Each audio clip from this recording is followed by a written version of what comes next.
In February 1956, something took place at the Ambassador Hotel in New York City, which was rather special.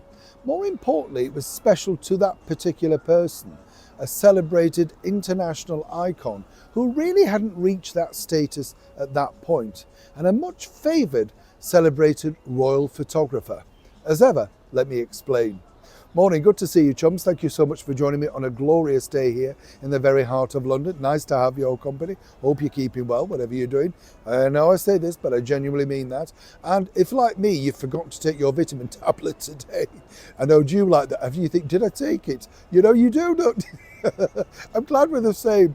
I'm resisting one of those trays, where you put the things in with your dates, because I think, oh no. But I do understand why people forget that, because you do every day think to yourself, now, I wouldn't overdose if I took another one, but I can't remember if I did. But you get up early, don't you, or you're a bit fuddled and you think, what happened? And that's the thing when you look back in the world of nostalgia. It's always good to look back because it's a bit misty-eyed and the world seemed different.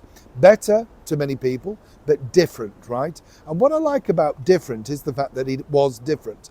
And when you look at something like, say, this particular picture, this, of course, is the wedding pictures of, well, the Duke and Duchess of Windsor, taken by Cecil Beaton.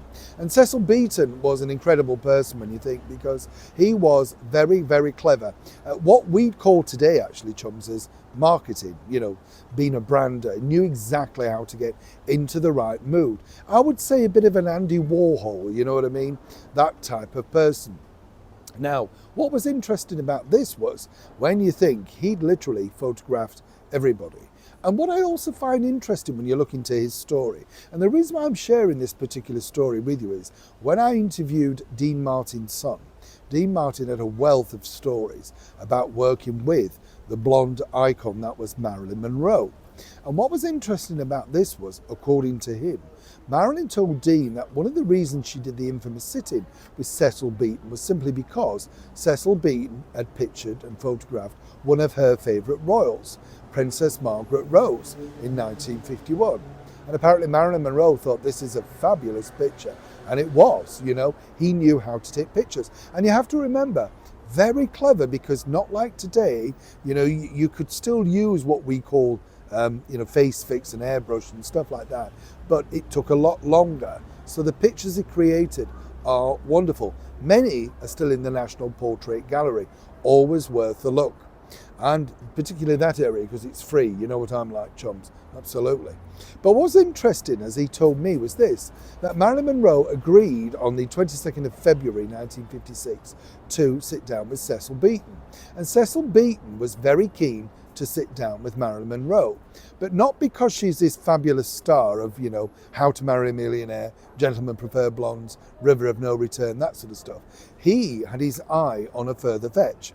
He was currently also doing the costumes for the stage version of My Fair Lady, and Marilyn Monroe was teaming up with the most celebrated British actor, Sir Laurence Olivier, to make her first movie over here in the United Kingdom, The Prince and the Showgirl. And what was interesting was that was going to be shot at Pinewood Studios. Cecil Beaton, realised that Marilyn liked his work. In fact, when she turned up to the Ambassador's Hotel, apparently she was many hours late, but it very quickly beguiled him with a charm, did her own makeup, was no problem, was ready to pose, do whatever was required to make the picture look good. He was hoping to get the job of doing her costumes for The Prince and the Showgirl. He desperately wanted to get in there. Many people did at that point, There were big names in costumiers at that point.